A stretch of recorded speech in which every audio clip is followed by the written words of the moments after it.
मरई के घर में ना राखिए भोलेनाथ, चले जाए नैहर हम रहब न रउआ हाँ हाँ हाँ। मरई के घर में ना राखिए भोलेनाथ, चले जाए नैहर हम रहब न रउआ कभी नहीं मन मनिया हो महलिया टारी बनबाई जे रउआ टप चुए पलनिया हो। महलिया टारी बनबाई जे रउआ टप चुए पलनिया हो।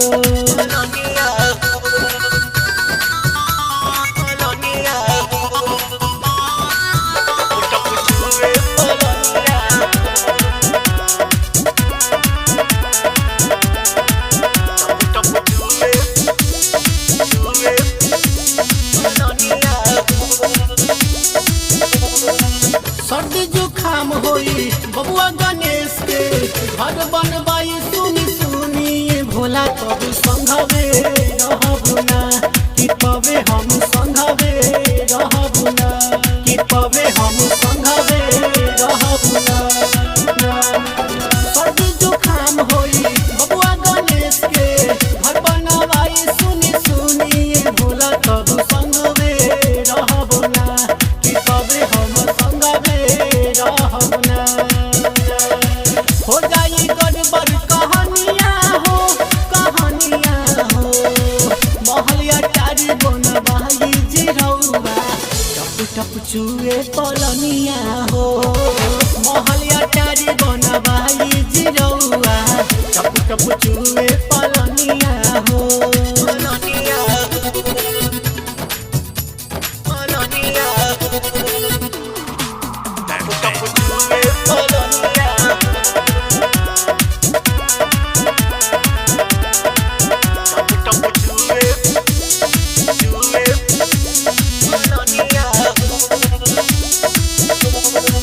सावन महीना आई बहनी रउआ भंगियाई कहतन बतिया तो मानी ये स्वामी ना तो दुखवा आई ना ये स्वामी ना तो दुखवा आई ना ये स्वामी ना तो दुखवा आई ना।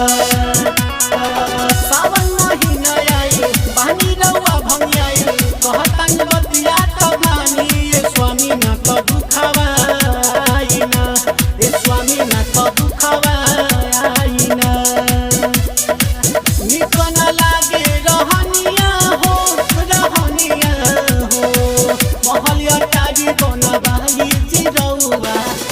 टप चुए पलनिया हो। महलिया टारी बनबाई जे रउआ टप चुए पलनिया।